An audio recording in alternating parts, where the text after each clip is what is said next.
Without any further ado, I would like to introduce our first guest speaker, Dr. Peter Carter. He's an IPCC reviewer, the managing director of the BC-based Climate Emergency Institute, and co-author of Unprecedented Crime, Climate Science Denial, and Game Changers for Survival.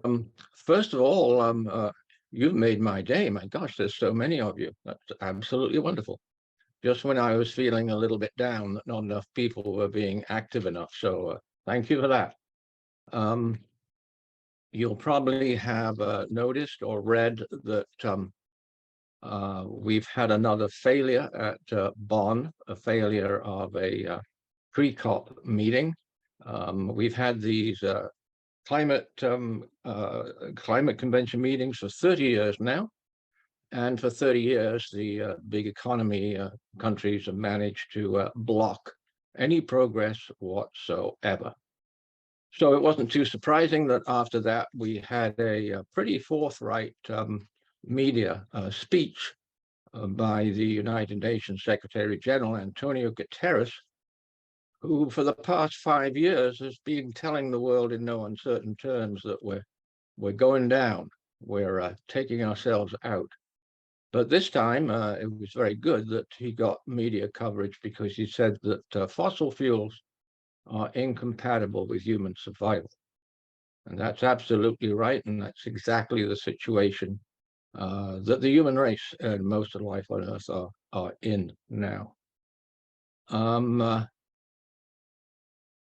I'll explain a little bit about the fires and everything, but really what I'll be explaining is why all you folk are so absolutely important, why you are really and truly the leaders, the best people in the world.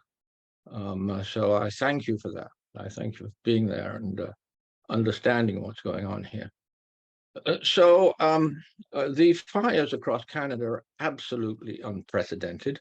Nobody, including myself, imagined that we would see this so soon.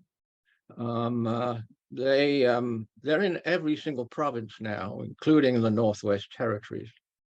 They cover, this is hard to believe, but I've checked this number many times. They cover almost 22,394 square miles. So they're right across Canada, every province, as I say, right up Northwest Territories, and they are not changing. Day after day after day, I look at the same fire map, and it's essentially the same. We have 8 new fires today. We have 422 active fires. So those numbers have actually gone up. We still have a tremendous amount of smoke. You know, our technology, of course, nowadays is amazing. You know, you can sort of check anything and find anything out. What we seem to be not very good at, if not useless at, is doing anything with the data that we have. Anyway, there's a whole lot of toxic smoke coming from the fires. They're still going down to the eastern seaboard and further down into the United States. And these are PM10. They're very, very fine particulates. They're absolutely deadly, and it's still billowing out. And you will have seen that they're still billowing out of British Columbia, because you'll know that in British Columbia, we now have the largest wildfire that BC has ever had in its history of recording fires. And that's the Donny Creek fire. I think it's up Fort St. John. It straddles British Columbia and Alberta. And yeah, it's absolutely massive. We can, of course, because of the great satellite, we can actually see these fires burning in real time. We can see the smoke billowing from them. And what we're looking at, and this I don't think people have cottoned onto yet, this isn't just a catastrophe for Canada. We are looking at a global planetary catastrophe. And the reason is that what's burning, mostly what's burning, is the boreal forest. Now, humanity and most of life with greenhouse gas pollution, the big forests are the only thing that's stopping us being snuffed out very quickly indeed. The boreal is a fabulous, fabulous ecosystem. It's massive. It's a subarctic, huge forest. It's way bigger than the Amazon. It contains way much carbon than the Amazon. It's our total lifeline. The reason why it's our lifeline is that we have lost the carbon sink of the tropical forests. The Amazon isn't sinking any amount of carbon, and it's putting out quite a lot. And the tropical forests in general, this research has been going on for several years, and it always comes back the same thing. They're not effective carbon sinks anymore. So the only carbon sink that we have, and the carbon sinks, of course, you may know, they remove about 50% of our emissions, so to speak. And we can roughly divide that between the oceans and the forests equally. So the terrestrial carbon sinks, the big forests, actually are supposed to be sinking about 30% of our emissions. So if those sinks start failing, and they have started, then in addition to our own absolutely insane, crazy, continued carbon dioxide emissions, the atmospheric carbon dioxide concentration, which I follow very closely, of course, that will be boosted. That'll go up even faster. The greenhouse gas concentrations are at record high. Atmospheric CO2 is now increased 50%, more than 50% actually from its pre-industrial. That's a massive increase. That's an unbelievably massive increase. Because when we see these numbers of atmospheric greenhouse gases, we're looking at CO2 number, we are looking at heat. That's what we're looking at. We're looking at heat continued to be added into the system, added into our planet. Now, 90% of that heat goes to the oceans. So it's really staggering when you think about it. 90% of the heat that we're giving out, or our industry, our fossil fuel industry, is giving out. And the Secretary General is absolutely right. The fossil fuel industry is a killing industry, or it has been a killing industry because of coal, but it's still a coal killing industry. Fossil fuels emissions, and those PM 2.5 included that I mentioned, globally, they're killing over 10 million people every year.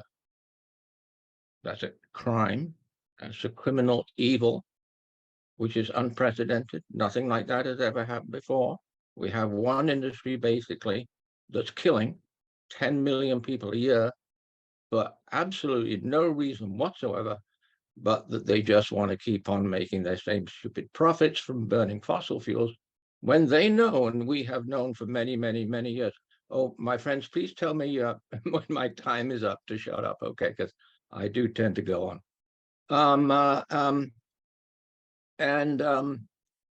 You know, in the book that I co-authored, you know, this is the crime of all time. This is an absolute crime of all time. And now we're seeing it in real time. We're seeing it vividly with the forest fires. So are people really responding to these forest fires? They don't seem to be, you know. Now, it is a global catastrophe that we're looking at because, as I say, we don't have the tropical forest sinking carbon anymore.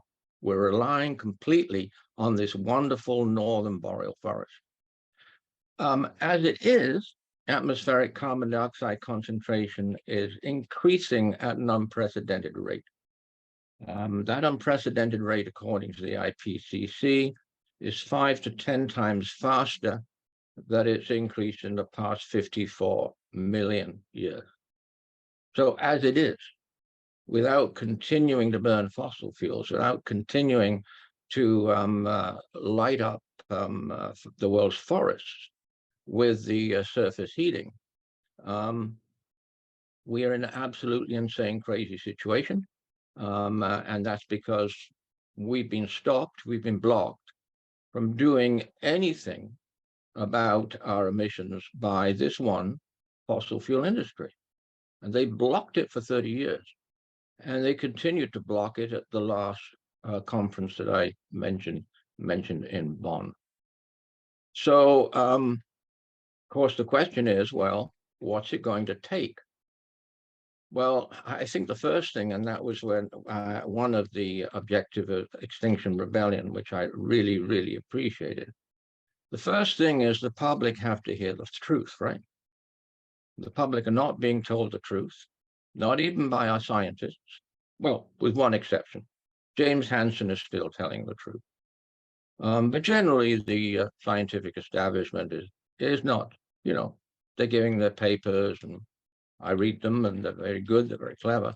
But they're not telling us really where we are. We're not telling us that we are on our way out, and neither are they intervening. They're a very powerful social force, all the world's scientists. One day, I hope things will get bad enough that they will come out en masse and they'll tell governments what's going on. They'll tell governments that they must stop subsidizing fossil fuels immediately. And they'll tell governments that we have to phase out fossil fuels starting now. Now, why should they tell governments that? Well, it's very simple, because that's what the last assessment of the IPCC said. IPCC, of course, is renowned for being an unusually conservative organization. So really, when the IPCC last assessment said things like, we can secure a livable future, right? Meaning, of course, implying if we don't act now, we will not have a livable future. We will not hand down to today's children really a life worth living, right? And those poor young people who, of course, they know the situation we're in. They're great. They're getting up there, making some great speeches. There's a relatively new organization in the United States of young people. I think they're called Disturbed or something like that. And they're really, really good. They're doing great things. So the IPCC said that we have to reduce global emissions of CO2 and of methane immediately. They've never said that before. But in this assessment, they said immediately. You'll be extremely well informed, my friends, if you have heard that, because that's not being publicized whatsoever. It's not being put out at all, despite the fact that in 3 successive annual COPs, United Nations conferences, the chair of the IPCC, Hossein Lee, stated at a big formal opening plenary, 3 occasions, that we would not be able to limit to 1.5 degrees C. He said this in Madrid, 2019. I heard him. I happened to be there at that one.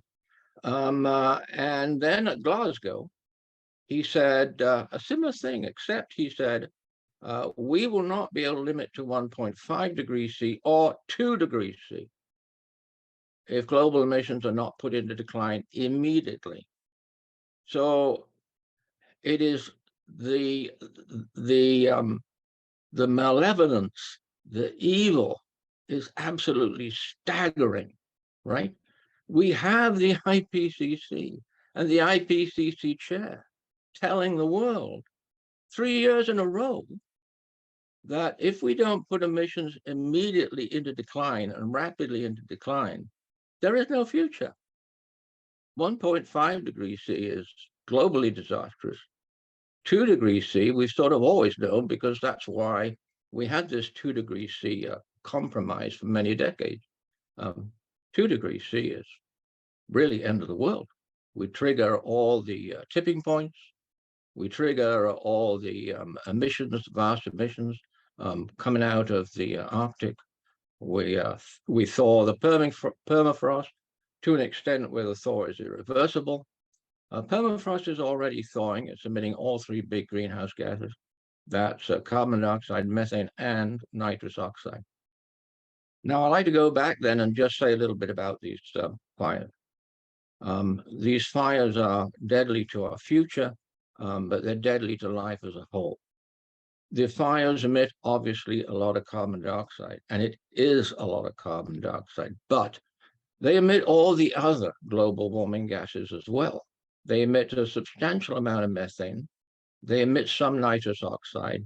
They emit volatile organic carbons, greenhouse gas agents, and they emit black carbon.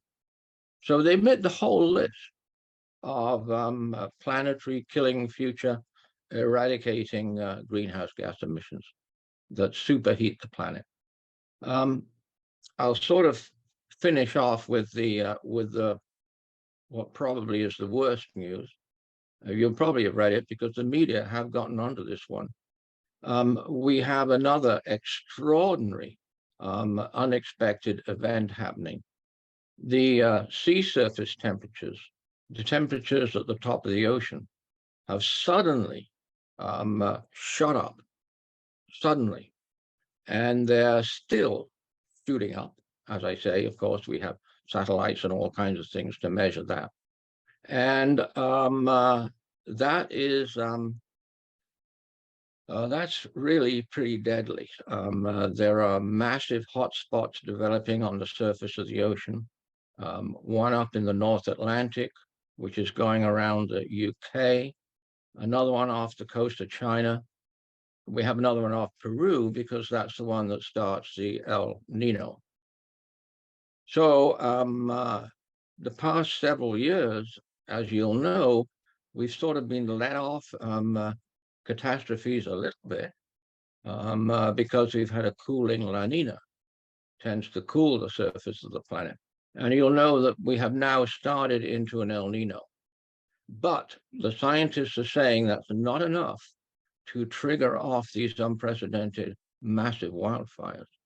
So we're not into an El Nino warming effect yet, which could be driving the fires. The fire agencies, people interviewed in the media, I'm very happy that they're onto it. They say that the size of these fires is because of the prolonged warming and drying of the North American continent. And that drying has been affecting this boreal forest, our wonderful, vital, life-sustaining boreal forest. The greenhouse gas emissions of the fossil fuel industry has been drying out the boreal. So I'll finish by just saying the fossil fuel industry is burning the boreal forest. It's the fossil fuel industry that's doing this.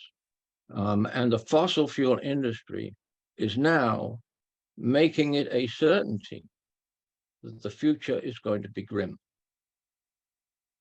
So really all we can do is what you're doing. All we can do is to get out there, travel to Ottawa, like it's the right thing to do, and tell the truth and get the truth out there. Because if the truth doesn't persuade our governments to stop subsidizing fossil fuels, I'm very happy to hear that this event is supported by 350.org, because 350.org is actually the only one of two organizations that has consistently had a policy that the governments must stop subsidizing fossil fuels. I mean, why isn't everybody out there? Why isn't there a massive campaign of all the NGOs, everybody together? Our government's giving our money to the fossil fuel industry, right? Killing 10 million people a year and then wiping the future out. Come on. So I hope that you'll get people out on the streets and get some attention. And I will thank you very much for making my day and actually making my year for doing this. And I would like to thank you very much, Dr. Carter, for giving the talk this evening. So thank you very much. in putting this together, one of the things we were thinking about is where do you put the call to action? And how do you frame the call to action? Do you start with the big ask or the small ask? And so it seems that we're going to start off with the big ask. And so On to Ottawa is a civil disobedience, a nonviolent civil disobedience campaign. And so one of the things that we ask people to do is to risk jail time and to risk arrest. And so the sorts of things that we do is basically we're disruptive. And so that's typically trying to disrupt the usual course of business, whether that's through blocking roads or otherwise being disruptive, sit-ins, these sorts of things. There's a range of different things that a person can do, but some of those could result in the potential for risking jail time or risking arrest. And so that's one of the things that that we do ask people. If you're interested in becoming involved in On to Ottawa, that's potentially something you might be asked to do. Now, those are the two difficult ones. It gets a little easier after that. The third one is to help with recruitment and other arrest support roles. And so recruitment is things like leafletting, like talking to your friends about On to Ottawa and what we're about, and would they like to become involved. It's and then arrest support roles. And so those are things where if we're having an action and someone is likely to be arrested as a result of that, we have support roles where people are there to assist the person who's being arrested, whether that's doing a recording of what's happening to make sure that we have it properly documented if they're going to be going through court. We have arrest support in the form of holding on to the person's belongings so that that they'll be available to them when they're released. And another way that people can help, donations. We love donations. You know what? These things, it costs money to print leaflets, get banners, go to Ottawa, all these sorts of things.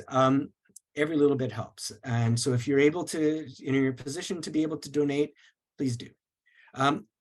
Finally, the last one, we've got a General Assembly that's coming up.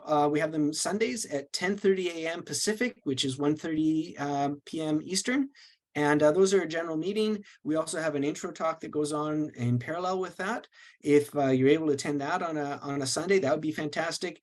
And then I'm going to add a sixth one, and that is we would love it if you could join us in coming to Ottawa. You can, if you don't want to risk arrest, that's just fine. But by being in Ottawa, by having your presence felt by government, that's really important. And so if you're in a situation where you're able to join us in Ottawa, August 18th, that would be fantastic. So we've got a testimonial coming up from Jillian. Jillian, if you can start that now, that would be wonderful. Yeah, I was just asked to talk about my recent trial. I'm a teacher here in so-called Vancouver, and I've sent over 5,000 students out into the world. I also have children myself, and I feel absolutely terrified about their future. So I did get arrested in September of 2021 with Extinction Rebellion. And I decided I was going to take it to trial and see what that was all about. And I self-represented. Peter Carter was here with me, trying to be my expert witness. They don't want climate science in the courts, but he did get his report in front of the judge. So that was great. The judge knew all about climate science. I did lose.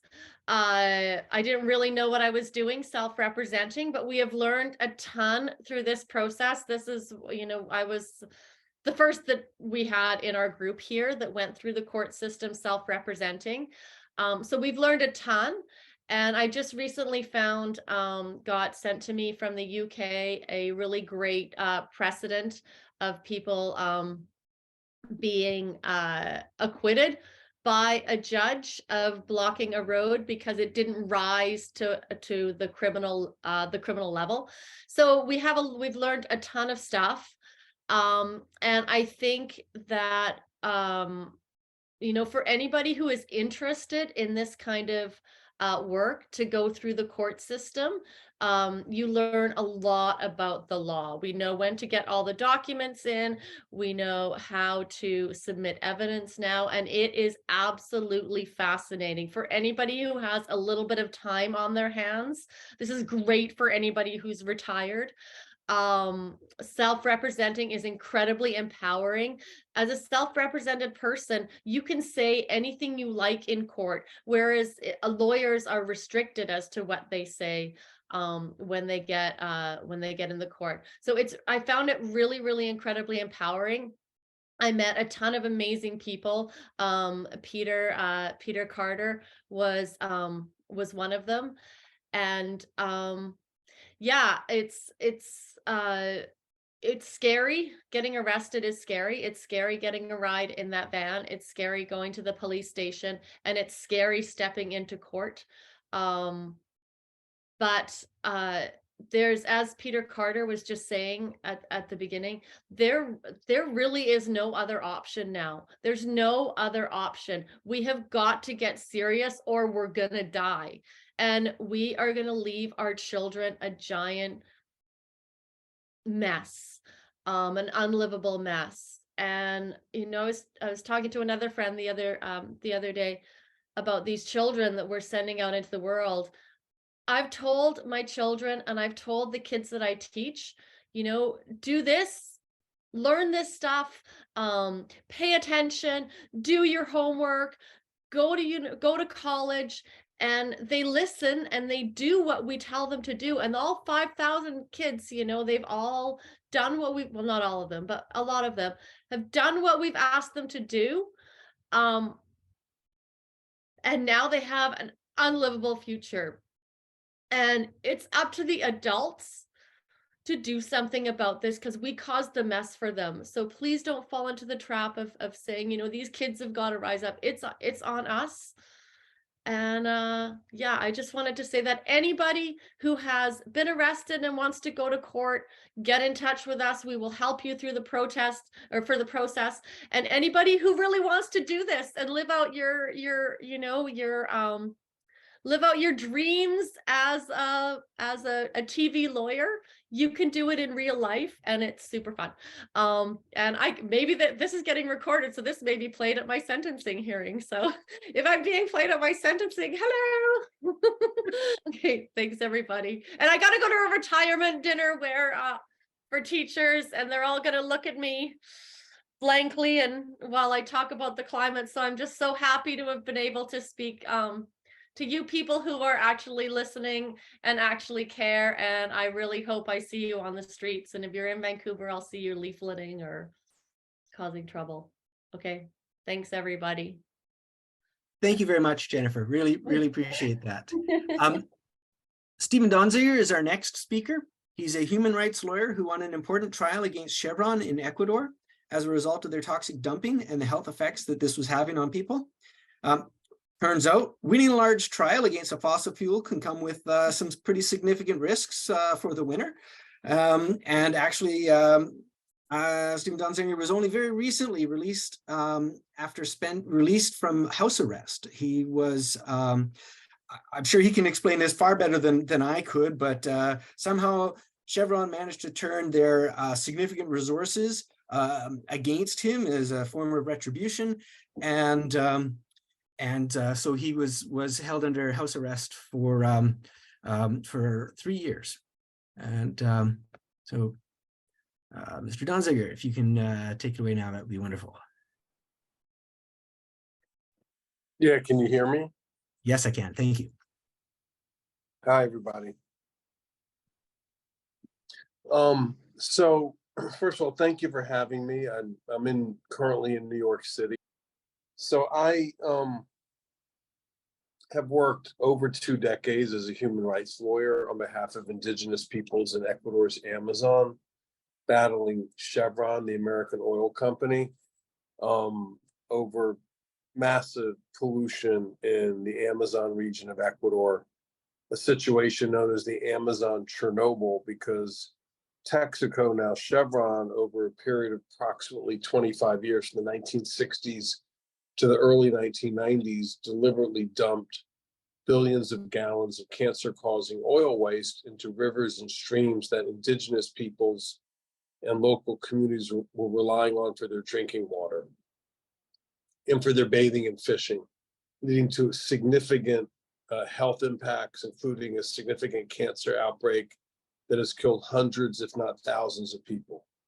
So that's the fundamental issue that I've been working on for many, many years. It resulted in a court case that resulted in a legal victory against Chevron in Ecuador's courts in 2011, which are the courts where Chevron insisted the trial be held and where Chevron accepted jurisdiction. So rather than pay the judgment that they lost, Chevron hired a US law firm to target me personally back in the United States. And through various maneuvers, it resulted in me spending almost 3 years in detention, mostly in my home in Manhattan with an ankle bracelet, but also in a federal prison in the state of Connecticut for 6 weeks. And this was the result of Chevron convincing a judge to order me to turn over my computer and my confidential case file to Chevron's lawyers in the middle of this case. And I refused to do that. I appealed the order, and the judge here in the United States charged me with criminal contempt of court.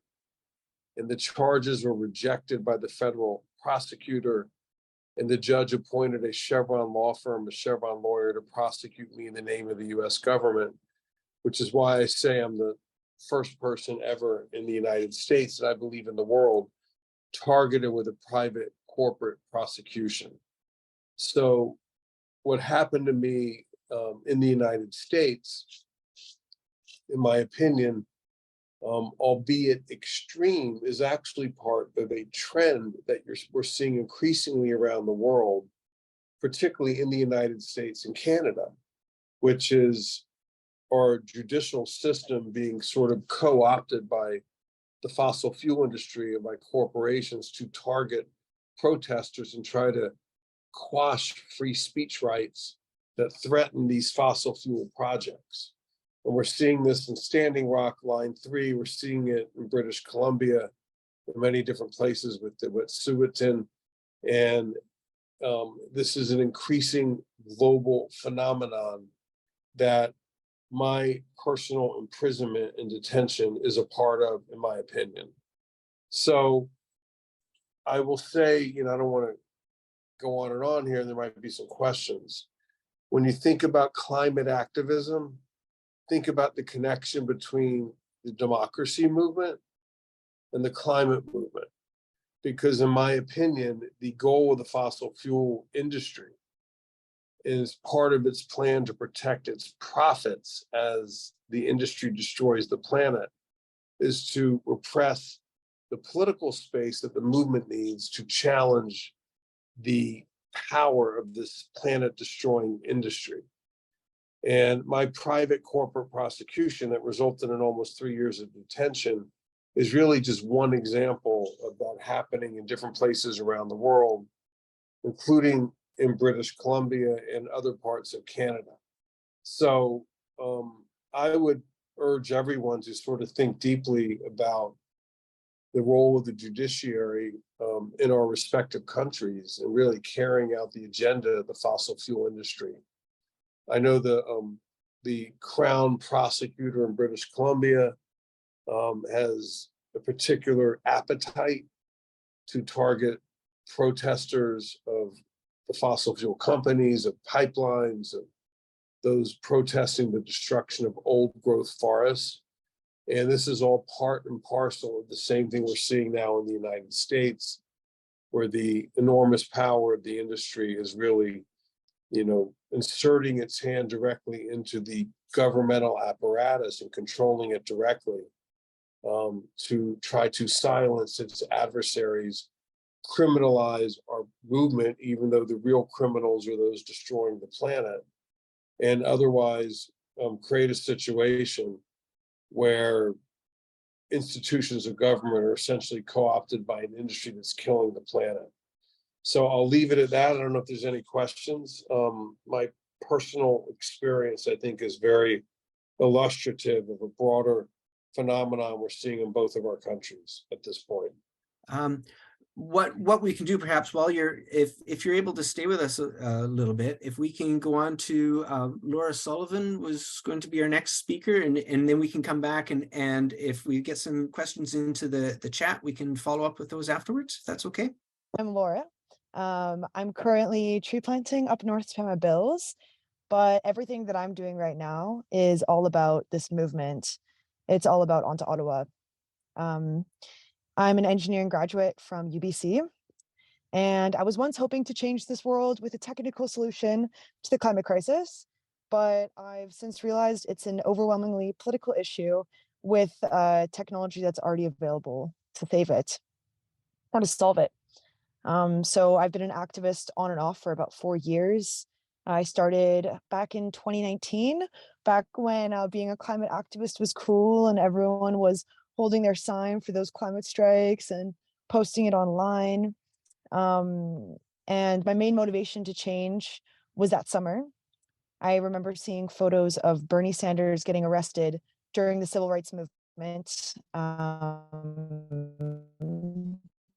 in the United States back in the 60s.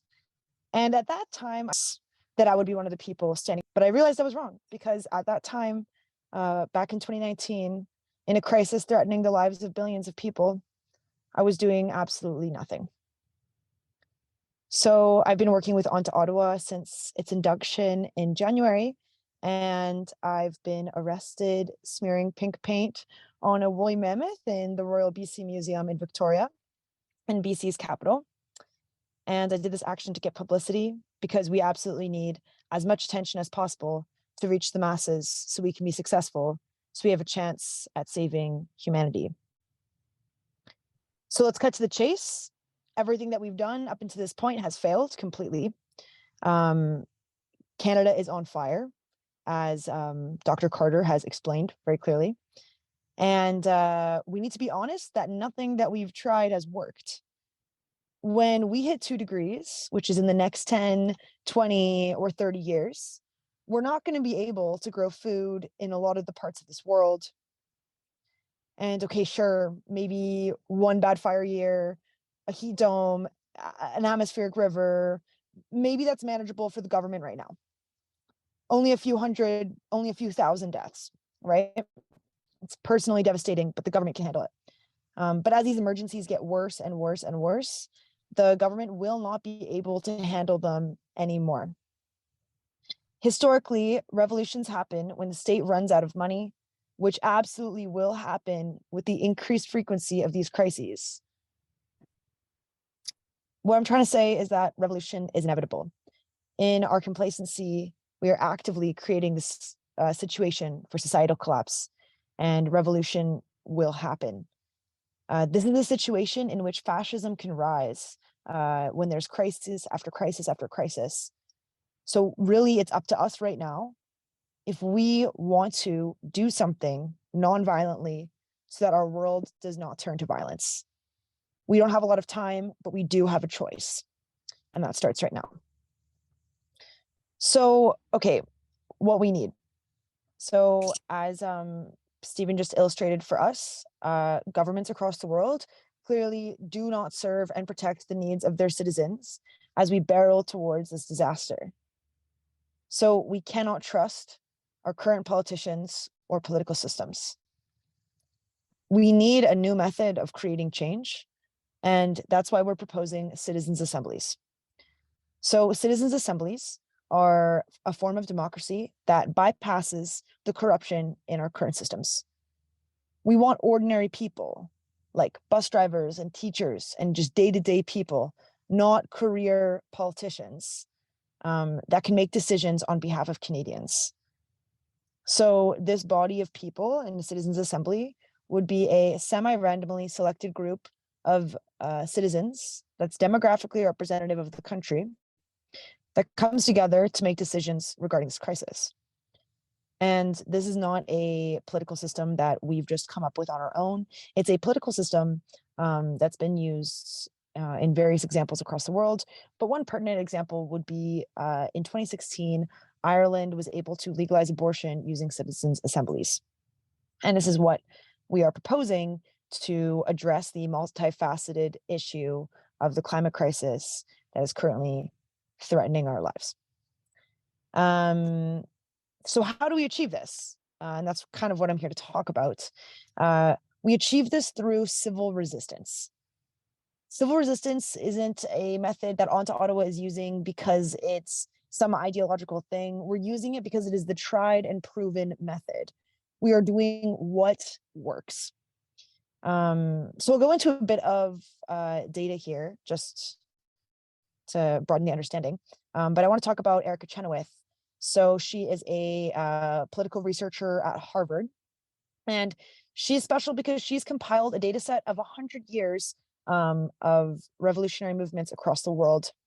And yeah, she's done social scientific research on this. So the key principles of this, which are quite important, is that in a successful movement, people will go to the nation's capital. They engage in nonviolent civil disobedience. They stay there for 2 to 3 weeks. And the most important thing about this is that we don't need an overwhelming majority of Canadians to join us to be successful. According to her research, we only need 3.5% of the population to be on board to win. So, according to her research, when we reach critical mass, which would be thousands of people in the capital breaking the law, then we would have a 55% likelihood of reaching our goal. And this is the method that we're going with because of this research. Okay, so to take it away from the statistical point of view and move it towards something that's an actual example, I want to talk about the Freedom Riders episode in 1961. So this is a episode that happened in the American Civil Rights Movement. And at this point in the United States, Black people in the Deep South had spent 90 years getting nowhere on the virtual slavery situation that they were faced with. So tonight, maybe we're all miserable about nothing happening on the climate for 30 years because we've known about it. But think about how these people were feeling after 90. And for them, it wasn't some seemingly distant problem. For them, it was 90 years of a daily lived reality of unbearable oppression, injustice, fear, and brutality. So in 1958, seemingly out of nowhere, came the Montgomery bus boycott, which was massively successful. 20,000 people stopped traveling on buses to get them desegregated. And this made Martin Luther King Jr.'s name, and everyone thought, okay, this is it. This is when everything changes. But nothing changed. So a few years later, by 1961, 3 years later, people were really pissed off.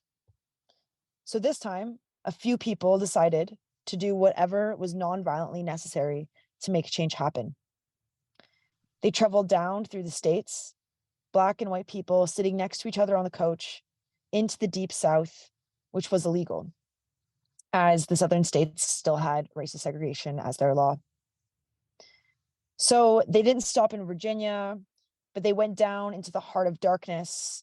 They went down into the most brutally racist state in America. They went to Alabama. And before the 13 people, 7 Black, 6 white people, set off, they did an intensive training in nonviolence. So whatever they faced on their ride, they would remain nonviolent. They knew they would face violence. They wrote their wills, got their affairs in order, and they got on the bus. This bus was set on fire. The doors were jammed shut by the mob while the police held back. As they escaped from the burning bus, these riders were beaten, and they were put in America's most feared and notorious prison. And these pictures went around the world because they were doing what was necessary. And then what happened, it wasn't 3 days, not a month, not a week later, it was 3 days later that 24 students set off to do the exact same thing. And why would they do that? People were 20, 21 years old, lots of them giving up these university spots, their parents sacrifice upon sacrifice. They couldn't afford to lose. Does this sound familiar for us here tonight? These people could not afford to have violence and racism win for another 50 years. And that's where we are tonight. We absolutely cannot afford to lose our livable climate. Otherwise, it's over, not just for 50 years, but for hundreds of thousands of years, for all of us, forever. It's done. So what happened next with the Freedom Riders? Well, people saw the total dedication, disruption, and sacrifice, and this was not popular. Everyone hated them. They couldn't even get ambulance drivers to take them to the hospital. It was that bad. And when they were interviewed with bandages around their heads in the hospital, do you know what they said? They said, "I'm going back on the road tomorrow because that's what it takes to make history." And this set off a new commitment to do whatever it takes. So lots more people came down and were arrested and in prison. And for weeks, this went on until there were 430 people banged up in Parchment Prison in Mississippi, a brutal prison in 1961 America. And then the government cracked and they won. Interstate travel was desegregated, and this set off for another 1,000 campaigns in the States, and it set the way for big campaigns in Selma and Birmingham. This transformed America, and this started with 24 people following 13 people doing what this takes to make this happen. So you might be thinking tonight, yeah, maybe this was a long time ago and it's the sort of thing that you watch on TV and it has nothing to do with me, but that's not true, right? You know, in 2019, we saw hundreds of thousands of people take to the streets in multiple cities across Canada, across the States, across the world for these massive climate strikes, right? Well, maybe we can relate that to these, to the Montgomery bus boycott, where there was tens of thousands of people taking action. Well, now we're going into a phase where we need to find a small, dedicated group of people that's able to affect the same amount of change that the Freedom Riders were able to set off in 1961. So one solid example of this that can maybe bring it home a bit more would be the example of Save Old Growth. So this was a movement that started with 5 people, and this led to 100 people in BC disrupting the Trans-Canada Highway during morning rush hour 3 times a week. And this got them into negotiations with the provincial government to actually put an end to old growth logging. So this movement was much smaller than other movements, but they were organized, they had a routine, and they were actively disrupting the public. So that's what I'm here to talk about right now, and it's on to Ottawa, and that we will be doing this iteratively. So of course, no one ever gets 1,500 people to risk arrest in the capital right from the get-go. We start with 10 to 15 people, and we generate maximum attention with that we can with 10 to 15 people engaging in civil disobedience in our nation's capital for 3 weeks. So that's what we'll be doing. We'll be capitalizing on this attention generated to engage in recruitment over the next 6 to 8 weeks following this action phase, and we'll be recruiting 100 to 200 people to do the same thing in another bigger action wave. And we're going to keep repeating this every few months until we win. And we're seeing movements, especially in Europe right now, doing the exact same thing. Just Stop Oil with their indefinite Slow March campaign. We've got Last Generation Germany raising tons and tons of money at this moment. So we're just going to keep repeating this iteratively until we win. So our actual plan for August will be a routine plan. We'll have actions on Mondays, Wednesdays, and Fridays. We'll have recruitment events on Tuesdays, Thursdays, and Saturdays. And then we'll have general assemblies on Sundays. So that would be a NVDA training, nonviolent direct action training, and a celebration and announcement for the next week on Sundays. And then we'll repeat this. So we'll do this for 3 weeks in August. We'll have a recruitment phase after that, and then we'll do that again until we win. So yeah, we'll be leaving BC at the beginning of August, and we're starting our actions on August 19th. So yeah, please sign up to join us. If you're worried about our future, if you're worried about all of the science, all of the corruption that we've been talking about here tonight, please join us. We need as many people as we can to be dedicated, and so we can win. So some ways in which you can get involved, I'll give them to you right now. First of all, you can sign up on Action Network to engage in civil disobedience. And if you can't do that, then you can sign up to help us with recruitment. So we need to organize talks, put out leaflets, etc. There's lots of stuff behind the scenes. Our third option would be to sign up to help us with arrest support, because we really need that too. And if you can't do any of those things, then you could sign up to a recurring monthly donation on our Chuft, because we really need money to fight the money. And yeah, I'll just wrap this up here. I'm sorry if I talk too long. It's easy to go on about this stuff. But I just want to ask this call, do we want a future? Because it's just not going to be given to us. We absolutely have to fight for it at this point. And I want to leave you with one of my favorite quotes. And it's from Martin Luther King Jr. And this is the quote. Cowardice asks the question, is it safe? Expediency asks the question, is it political? Vanity asks the question, is it popular? But conscience asks the question, is it right? And there comes a time when one must take a position that is neither safe, nor political, nor popular, but one must take it because it is right. Thank you so much, and I'll just pass it back to Ben there. Thank you very much, Laura. We had a few questions come in. There's actually quite a few, but Stephen, if I can send a couple of them were around the same sort of thing, which is around what's the situation in Ecuador now? Is Chevron doing any of the cleanup work that one might hope that they'd be doing? First of all, thank you, Laura, for that excellent presentation. It was very inspirational. And I want to thank all the speakers that preceded me tonight for your presentations. So look, the situation in Ecuador is there's a duality. On the one hand, the indigenous communities who launched the lawsuit with the help of me and other lawyers won a historic case, a $10 billion judgment for cleanup against one of the world's monster polluters. On the other hand, Chevron has not paid the judgment. And the judgment came down in 2011. It's now 2022. And they have spent literally $3 billion US on 60 law firms to engage in subterfuge and tactics of delay to keep the legal process moving so there's no firm resolution.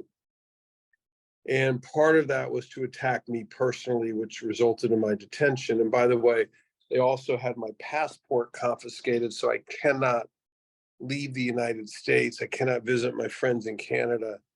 I've been to Canada, dozens of times for various reasons over the course of my career.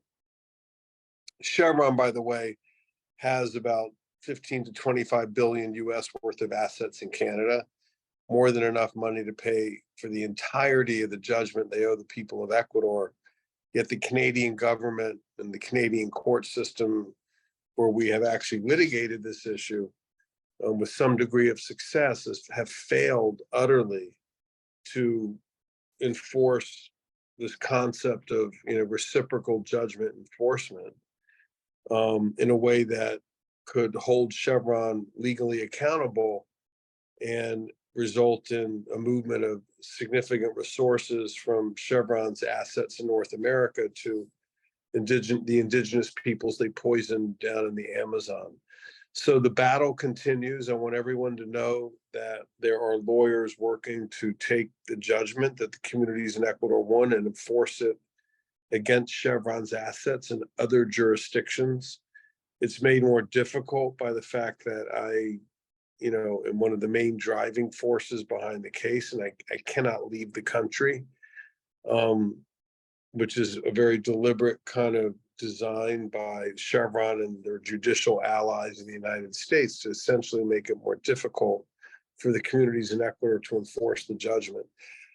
Having said that, though, I do believe that in the coming period of time, the case will move forward, and the people of Ecuador ultimately will be paid what they're owed by Chevron, but it's going to take significant legal work and, of course, monumental support, really, by people all over the world to make sure judges will, hear loud and clear the message that they must enforce the law.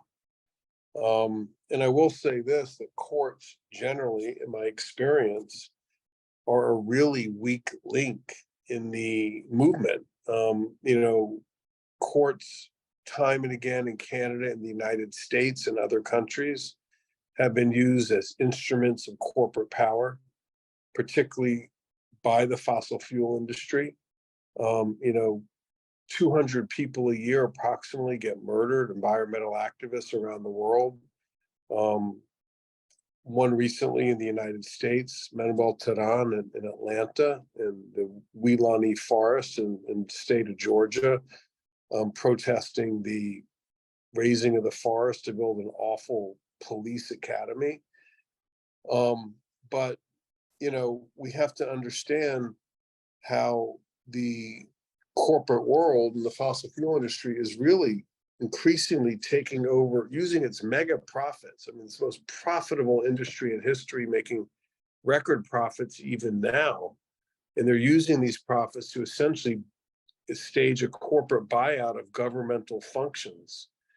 And we see this increasingly in terms of how police behave to serve the fossil fuel industry and try to silence and even kill indigenous protesters in Canada and around the world. The RCMP, to me, might be the world's leading, colonial repressive law enforcement agency in the world, in terms of how it treats indigenous peoples. And I think we need to understand what we're really facing here.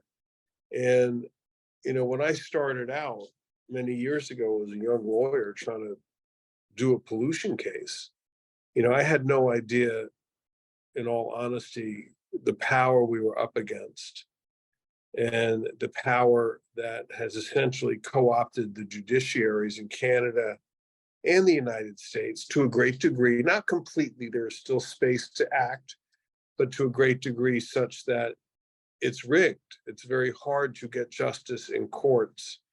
And of course, we see this in British Columbia and other parts of Canada constantly when, indigenous protesters and their allies get brought up on these ridiculous charges of violating injunctions that essentially prevent them from engaging in acts of protest on their own lands. So we're up against a lot, and it's absolutely, I agree with the strategy that I've heard on this call and what Laura just said. It is going to take us, the people, grassroots movements, to correct this problem, or we're not going to have, a habitable planet. So it's all about the people, putting pressure on governments. There's not a government in the world, in my opinion, and I've been looking at this for many, many years, that has the fortitude to stand up to the fossil fuel industry. There's not one government in the world. There's not even a damn plan in the United States or Canada to phase out the fossil fuel industry. I mean, not only is there not a political decision to phase out the industry that's destroying the planet, there's not even a plan, there's not even a commitment to create a plan to do that.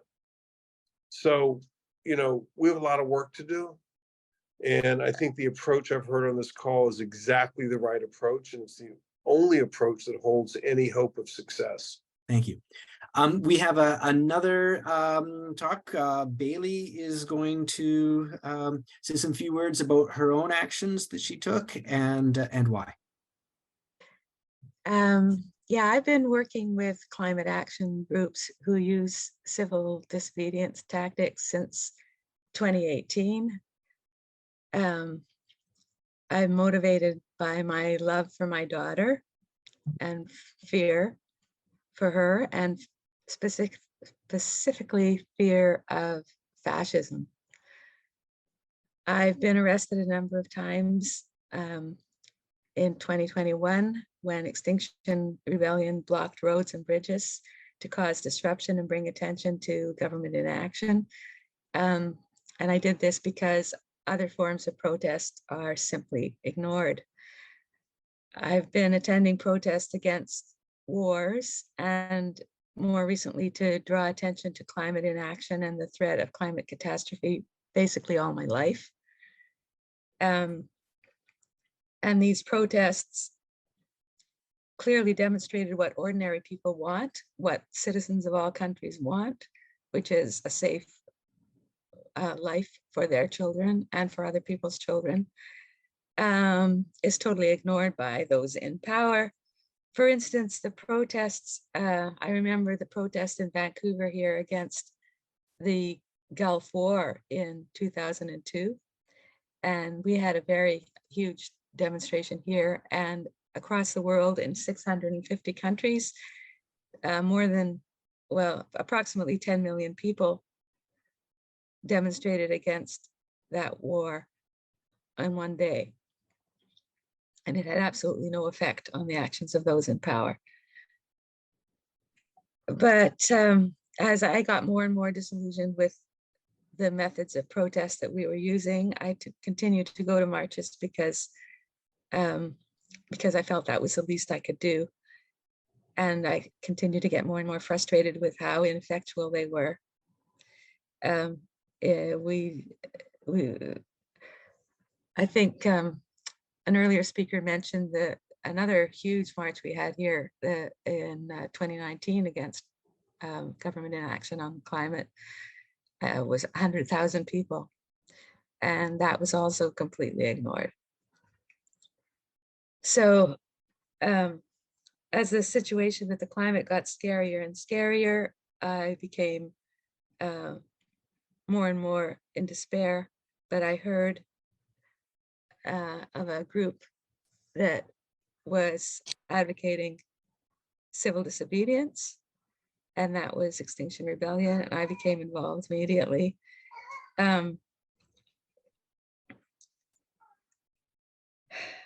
Basically, what I did with many other people in the group was I sat down on the road with other ordinary people. And when the police told us to move, we didn't move. And what happened each time is that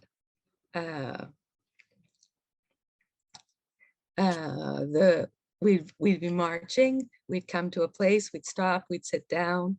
The police would tell us, would make an announcement after a certain amount of time that anyone who remained on the road would be arrested. They would make another announcement, we would remain on the road. They would come and talk to each of us individually and say, if you don't move, you're going to be arrested. We say, yes, we know that. They would put handcuffs on us and take us to the police station and keep us there for a short time and release us with conditions to basically to go to court. And this was all kind of par for the course. It wasn't all that terrible. 100 people were arrested in a year of protests. We got a lot of press coverage, way more than any other action or protest I'd ever been involved in. So it was working. The city government wanted to meet with us, so it was working.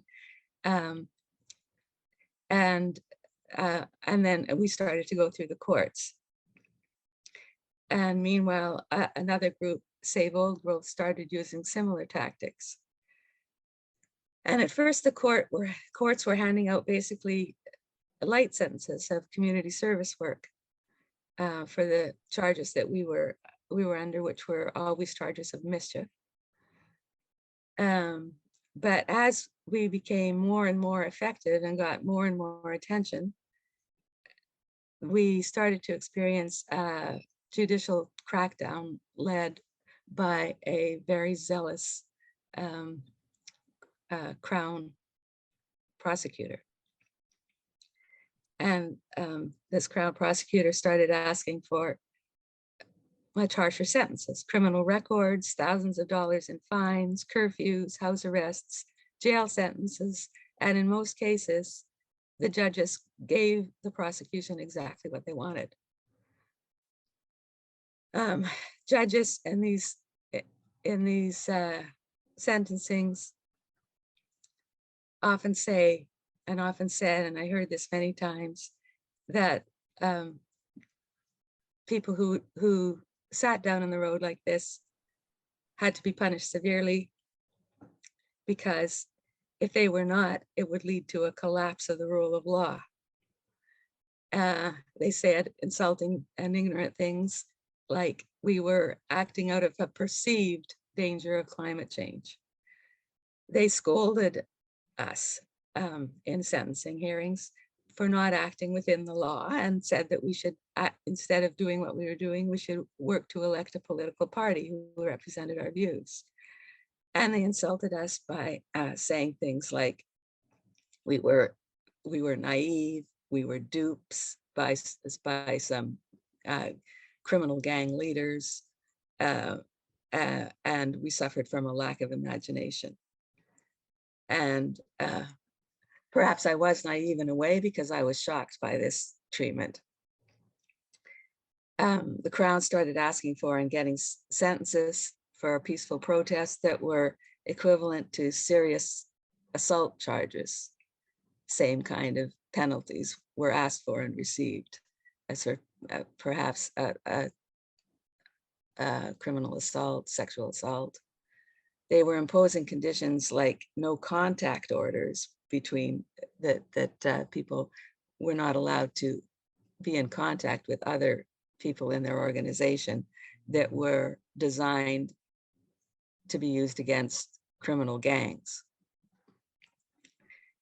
And the police were clearly working in sync with this zealous Crown prosecutor. So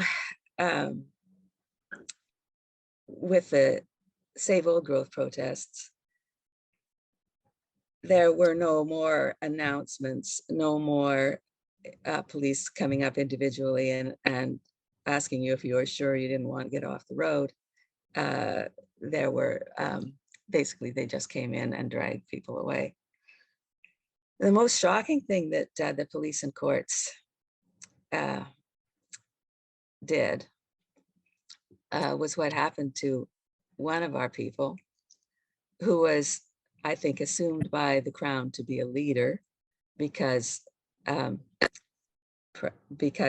he had been a media spokesperson, who participated in a march which did not involve any civil disobedience at all, which was a support march for the Wet'suwet'en elders when they were doing a tour. And basically, nothing happened on that march. There was no civil disobedience. No one sat down on the roads. There was no announcement by the police. There was no movement by the police to arrest anybody. It was basically a legal, peaceful, non-civil disobedience march from one place to another, which stopped briefly for some speeches by the elders. And what happened was, weeks later, many weeks later, early in the morning, the police came to this person's door and arrested him for being on that march, which they said was a breach of his conditions, not to block roadways, which were the conditions that everybody got while they were on probation. So he was made to sit on the curb in front of his neighbors in handcuffs for hours, taken to jail, kept there as long as they possibly could before giving him a bail hearing. And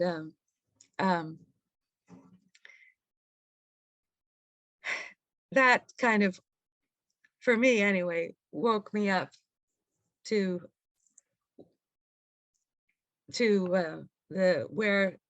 how far the court would go to try to stamp out effective political action, and how the courts, as we're learning much more explicitly from Steven, is how the courts are part of business as usual to keep the petrostate running smoothly,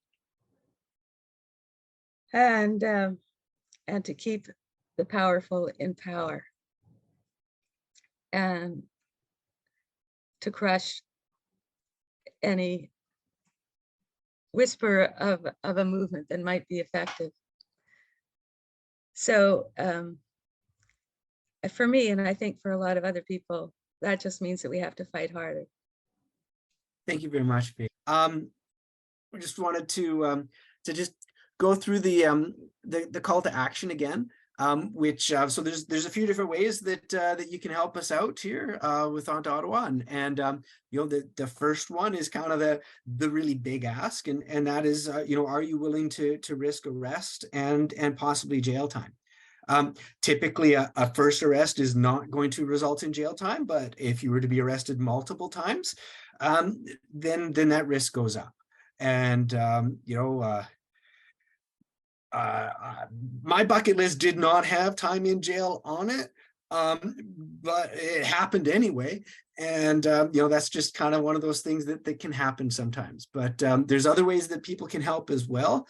One of the key ones, and one that we're spending a lot of our time on right now, is to help with recruitment, and then also, I mentioned earlier, the other arrest support rules. So there's a fair bit of work that goes on behind the scenes to make things happen, and we could certainly use help with that. And so right now it's really all about recruitment and hopefully getting people to join us in Ottawa.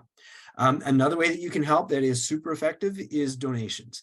And you know, if you're in a situation where you're able to donate money, we would really appreciate that. It's super helpful, and it's hard to get much done without a little bit of money. Yes, Dr. Carter, you're still there with us. Wonderful.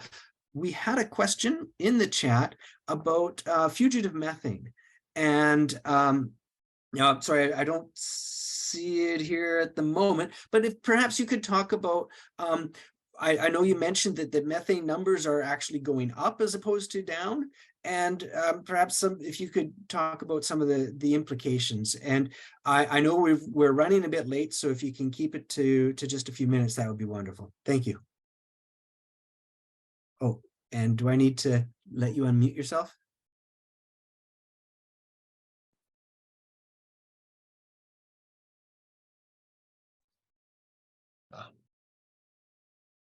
Okay, fugitive methane, yeah, that's extremely important, because as you'll know, the natural gas industry is expanding worldwide at a fantastically terrible rate.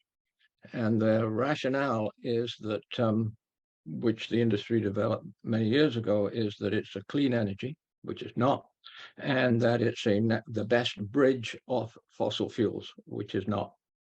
So when natural gas is burnt, it emits carbon dioxide, about half of what coal does, but that doesn't matter because any carbon dioxide at all, certainly carbon dioxide that's being released continually, is just more fuel on the fire, which is burning our planet down. So some very clever scientists realized that there was probably methane leaking out of I mean, there are thousands and thousands of miles of pipes, right, all around the world, and that they might be leaking methane. And so they looked into it with methane sniffers, and sure enough. So the methane combination with CO2 from natural gas, that's the very worst thing there is, right? It's a killing combination. And but the answer is very simple. If all of the fossil fuel industry, 100%, is not closed down, we do not survive. Quite simple. And so all of them have to be closed, and actually particularly the natural gas industry, because it's expanding so fast. The other issue on natural gas, of course, is that the LNG industry, and we've in British Columbia, we have a horrendous project up in the Northeast called the Montney Play. It is absolutely horrendous. And, it's called a sort of world-class play. So, try and pay some attention to that, because that's sort of in our backyard. Thanks for the question. It makes natural gas pretty well close to as bad as coal when you put the two of them together. Thank you very much for that answer. So with that, I would like to thank both Steven Donziger and Dr. Carter, our two guest speakers. Thank you very much for speaking this evening. I'd also like to thank our other speakers. This would be Jennifer and Bailey and Laura for their input, and with that, I would also like to thank all of you for being here this evening. Great to see so many people and lots of new faces. And I hope you have a good evening, and would very much welcome the opportunity to speak to you again. So thank you very much for being here.